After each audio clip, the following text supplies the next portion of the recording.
당당당당 당당당당. 네, 세국 6기 여러분 안녕하십니까? 정호상입니다. 주말은 다들 잘 보내셨나요?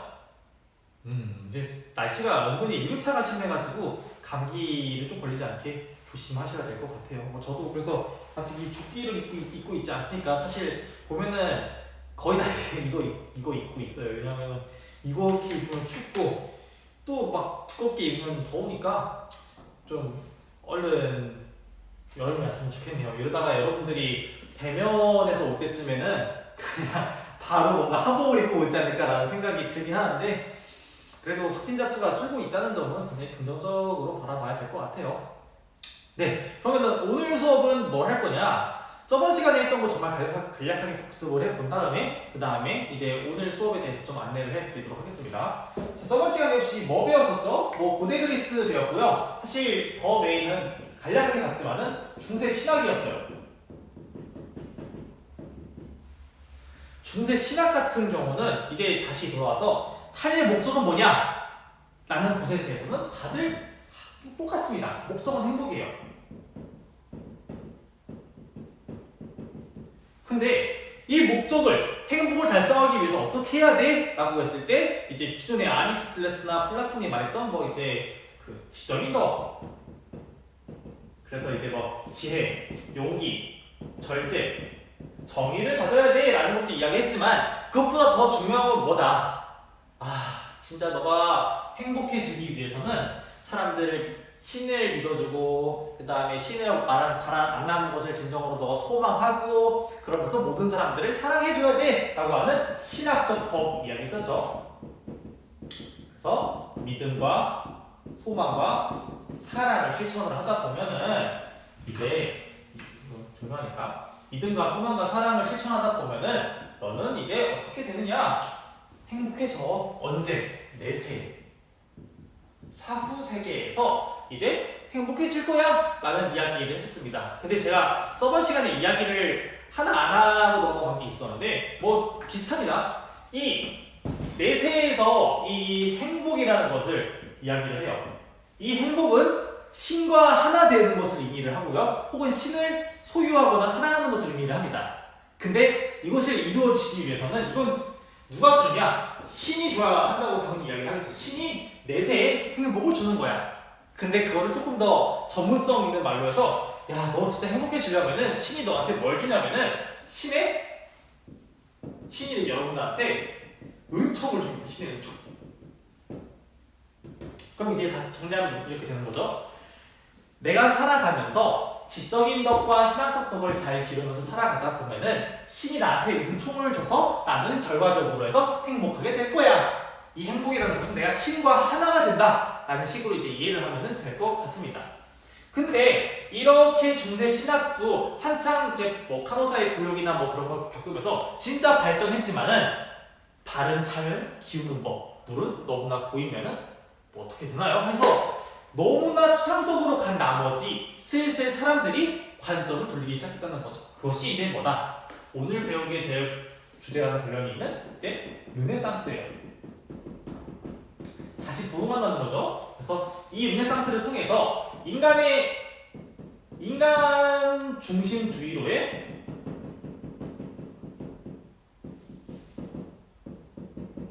회귀가 됩니다. 신에 대한 관점을 다시 인간한테 돌린다. 그래서 이것과 관련된 인간 중심을 했던 사상은 뭐가 있을까라고 하니까 그리스가 했구나 해서 그리스의 사상을 많이 받아들여가지고 이제 굉장히 이제 아름다운 그림들도 많이 나오는 작품이었죠. 일종의 부흥기였죠. 근데 이제 우리가 배우는 거는 율리학이니까, 그러면은 이 인간 중심주의로의 회귀가 된 르네상스 시대에서 과연 율리학은 어떤 걸 탐구했을까라는 이제 이야기를 다루려고 해요. 우리가 이제 율리학에 대해서는 굉장히 여러 가지, 철학에 대해서는 여러 가지 분야가 있는데, 오늘 그 중에 배울 거는요, 특히 진리와 관련된 것을 이야기 다루려고 합니다. 진리.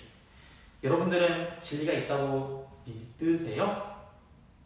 뭔가 이렇게 말하고 나니까 좀 뭔가 사이비 종교 같은 느낌이 나는데, 그래도 여러분들도 각자만의 이제 나는 이것이 뭔가 진리인 것 같아, 나는 이게 답인 것 같아, 삶의 답인 것 같아 라고 믿는 방식이 있을 거라고 믿어요. 근데 이제 그 당시 이 르네상스 시대에서는 이 진리를 발견하는 데 있어서 크게 두 가지 핵심적인 사상이 있었습니다. 뭐 처음 배우는 거 아니에요. 이거 우리 사회과제 연구할 때 사실 좀 다뤘기 때문에 여러분들이 오늘 수업은 좀 편하게 들을 수 있지 않을까 싶어요. 자, 뭐 어떤 거랑 어떤 게 있었죠? 네, 하나는 경험론이 있었고요. 두 번째는 합리론이 있었습니다. 뭐 오늘 갑자기 내가 과제연구 그걸 1년 전인데 그거 어떻게 기억합니까? 라는 생각이 들 수도 있으니까 다시 한번 차근차근 좀 볼게요. 자, 진리를 발견하는 데 있어서 경험론은 그러면 당연히 뭘 중시하겠습니까? 그쵸? 당연히 개인의 경험을 중시할 텐데 이 경험을 중시하기 위해서는 경험하는 것과 뭐가요? 경험하는 거? 여러분들의 눈과 코와 입과 귀 그런 미촉, 향미 뭐 이런 것들 이야기를 하는데 그걸 우리가 뭐라고 할까? 감각이라고 해요. 감각. 따라서 경험론은요 개인의 감각에 근거해서 진리를 찾으려고 하는 학문을 이야기를 합니다. 뭐 이 친구 맨날 떨어지는 것 같은데 이거 야 이거 봐라 이거 떨어진다? 그거 뭐야 증거 어딨어? 야 이게 증거 이것도 몰라라고 이렇게 말할 수 있다는 거지. 그래서 이거 봤어. 나도 봤다고 경험했어. 그래서 그거 이 답이야 라고 이제 주장을 할 수가 있는 거예요. 다음으로 반면에 합리론은요 여기 이 리가 뭐겠습니까? 리. 그 우리 성리학에서 배운 리이기도 한데 리는 이제 이성을 중시해요. 이성은 역할은 뭐라고 했습니까? 추론한다라고 해서 추론. 리즈닝, 이유에 대한 정당한 근거에 대한 뭐 논리적인 거라는 걸 추구를 해서 이 이성의 근거에서 삶의 진리를 찾으려고 하는 것이 바로 우리가 합리론이다라고 이야기를 할 수 있을 것 같아요. 그래서 이제 이 경험론과 합리론을 대표적으로 다룬 사람들을 보려고 하는데 이제 이 경험론을 다룬 대표적인 학자는 이제 여러분도 좋아하는 베이컨. 프란시스 베이컨이고요. 합리론을 다룬 대표적인 사람은요. 여러분들 이름은 한 번쯤 들어봤을 것 같아요. 데카르트. 아마 여러분들 중학교 수학 때 그 사분면 발견한 사람 데카르트가 맞나? 헷갈리는데 그냥 이거 취소할게요. 그냥 데카르트가 합리론에 그걸 잘했다고 이제 이야기를 합니다. 자, 그래서 한번 경험론서부터 좀 보도록 하겠습니다. 베이컨 학습지에 보시면요, 아는 것이 힘이다. 뭐 knowledge is power, knowledge is power라고 이제 이야기를 하고요. 이 베이컨은요, 진리의 존재에 대해 의심하고 경험할 수 있는 것으로부터 원리를 수립하자고 해서 여러분들 그 과제 연구 때 제가 서술형 때 문제 냈었잖아요. 그 네 가지 우상 제시하는 거 아시죠? 막 동굴의 의상, 막 극장의 의상, 막 유니콘 같은 거 믿지 마라. 그거 어딨냐? 그런 거 막 쓸모없는 사람 전제 막 맹신하지 마라라고 얘기를 하는데 그걸 맹신하지 말라고 하는 근거가 다 뭡니까? 우리는 세상의 진리를 감각에 의해서 세울 수 있다고 난 믿어. 그러니까 너무 추상적인 거, 그러니까 너무 이렇게 신뢰할 수 없는 것에 대해서 믿지 마! 라고 이야기를 하는 게 이 베이컨의 논리가 되겠죠. 다음으로 이제 데카르트를 이야기하겠습니다. 오늘 수업 진짜 괜찮지? 진짜. 자, 데카르트는요, 여러분들 그 유명한 말을 들어볼 수 있을 것 같아요. 뭐냐? 나는 생각한다. 존재한다, 따라서. 이 데카르트의 논리는 이제 학습지에 적어놨지만은 의심할 수 있는 모든 것들을 다 의심하려고 해요. 심지어 우리 딱 터놓고 딱 터놓고 생각해보자. 뭐가 진리냐? 신의 존재도 없다고 가정을 해봐. 너 뭐 생각할 수 있어?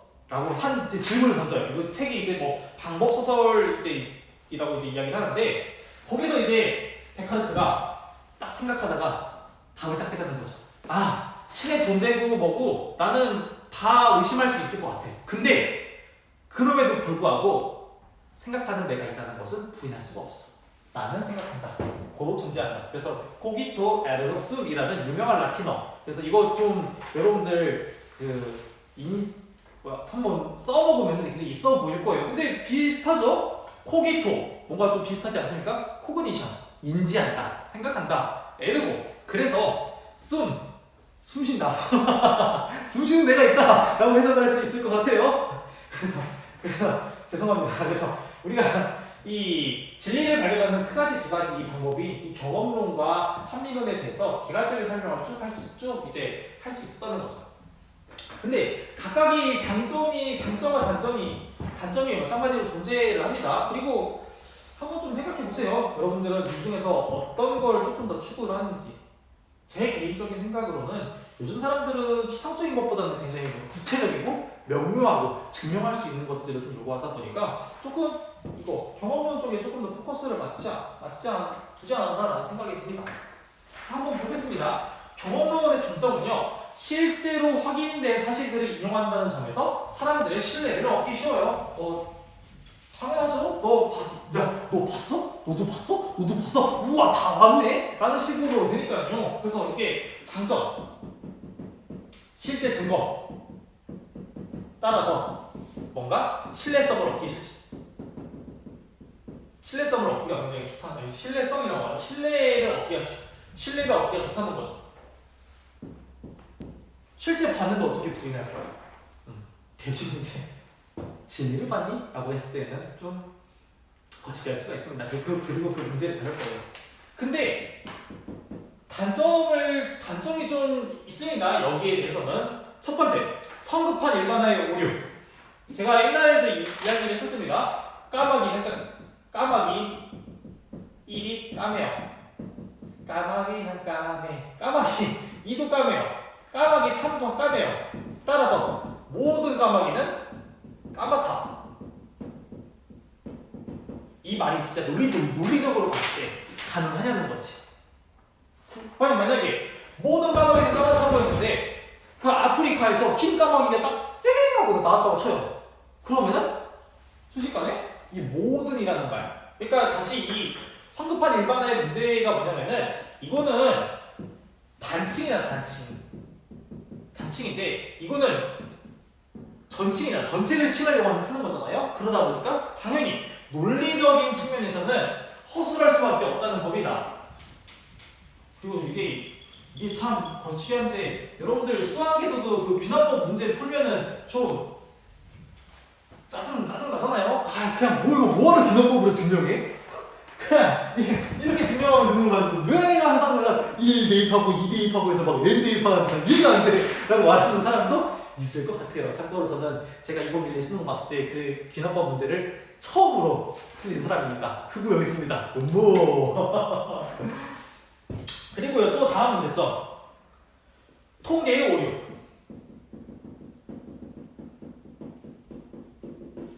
이게 마찬가지로 그냥 경험만 확인하다 보니까 실제로 드러나는 것에 대해서 얼마나 정확한지 여부에 대해서 좀 의문을 가질 수 있다는 거죠. 예를 들면 이런 거예요. 야구를 하는데 타율이 5할이에요. 근데 첫 번째 타석에서 삼진을 당했어요. 그러니까 그냥 안타를 못 친 거죠. 그래서 두 번째 타석에 섰어. 경험론에 따르면은 타율이 5할이야. 첫 번째 못했네? 그럼 두 번째는 안타 치지 않을까라고 생각을 하는데 실제로는 칠 수도 있고 안 칠 수도 있고, 그냥 통계만 가지고 편성하기에는 이 경험론에 해당하는 것은 단지 그냥 개연성만 다를 뿐이지. 개연성.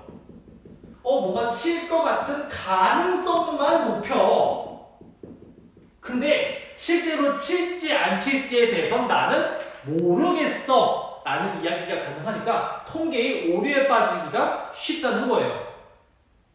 통계만 갖고 신뢰하다가, 다시 말하면 통계만 갖고 신뢰하다가 통계가 예상하지 못한 일이 나왔을 때 거기에 대해서는 할 말이 없다라는 그 이야기가 통계의 오류입니다.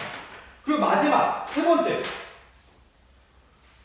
아까 이야기한 거 한 번도 연결되는데 경험론에 따르면요, 개연성만 높다는 것을 이야기합니다. 확실하지가 않아요. 그러면 다시 진리를 찾으려고 하는데 진리가 확실하지 않아. 개연성만 있을 수가 있어. 진리가 확실하지 않다고? 불확실한 진리. 좀 뭔가 역설법 같죠? 역설이 진리가 불확실하대. 그럼 어떻게 돼? 진리는 없어. 진리 같은 건 존재하지 않아. 라고 나갈 수가 있다는 거죠. 그래서 이제 페이지로 갈 수 있다는 거예요. 근데 이게 윤리학이다 보니까, 자, 윤리학은요, 옳고 그름, 착함과 나쁨에 대해서 다루는 학문이에요. 근데 거기에 대해서 옳은 건 없어. 회의주의에 빠지게 된다면 나올 수 있는 문제점이 뭐냐? 나는 내 하고 싶은 대로 다 할 거야. 난 내비두지 마. 어차피 답이 없는데 뭐. 그래서 막 N번방 사건 같은 것도 발생할 수가 있고. 그냥 내가 하고 싶은 대로 하는 건데 사람을 막 죽일 수도 있고. 이런 쪽으로 갈 수 있는 문제점이 있다는 거죠. 그리고 하나 더. 조금 더 비슷하긴 한데 이 개연성만 놓고 불확실한 함과 더불어서 이 경험론은 다 달라. 그러면은 예전에 이야기했던 상대주의로 갈 수 있다는 거죠. 나라마다 법이 다르네? 나라마다 법이 달라. 그럼 상대주의. 그럼 답이 없는 게 뭐야? 그러면 다 진리는 없어. 라고 넘어가면 그거는 회의주의라는 거 좀 알아두시고요. 이것이 지금까지 이야기했던 경험론의 문제점, 장점과 단점이었습니다. 신뢰성은 얻기 쉽지만은 이제 뭐 논리적인 모순을 가지고 올 문제점도 있고요. 그 다음에 통계의 오류도 있고 회의주의랑 상대주의의 문제점을 지닌다가 이제 지금까지 본 경험론의 장점과 단점이었고, 그 다음에 합리론의 장점과 단점도 이야기하겠습니다. 장점. 학습지에 보시면은 그냥 보편 전제를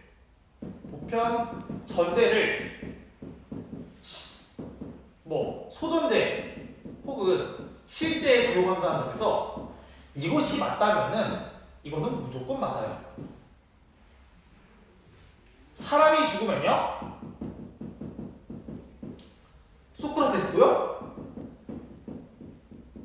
죽을 수밖에 없습니다. 왜냐? 소크라테스는 사람 안에 있기 때문에. 그런 점에서 이 합리론이 가지는 가장 큰 장점은 뭐다? 일단은 논리적이에요. 이건 부인할 수가 없는 거지. 수학 균합법 문제 아무리 풀어봤자 그냥 엄밀한 단어들 수학적 공리에 의해서 증명한 것이 더 정확하다고 인정받습니다. 그 다음에 그 다음이 사실 이게 가장 논리적인 가장 장점인 거지. 근데 단점. 첫 번째, 대전제. 불확실합니다. 사람은 죽는다는 게 과연 진리일까요? 과학기술이 발달을 해서 인간에 있는 인간의 한 2050년대쯤이면 그럴 수 있죠. 제가 이제 좀 이렇게 지팡이 같은 거 짚고 다닐 때 갑자기 몸에 들어와서 이게 이 뻣뻣해진 근 관절을 이렇게 푹 풀고 이렇게 할 수 있어. 저 안 죽을 수도 있습니다. 물론 전 언젠가 죽어야 된다고 생각을 해요. 왜냐면 죽으면 피할 수 없으니까요. 그래서 이 대전제가 일단은 불확실하다는 거. 그래서 제가 사회과제 연구할 때도 유클리드 공리 이야기 했잖아요. 유클리드 기하학에서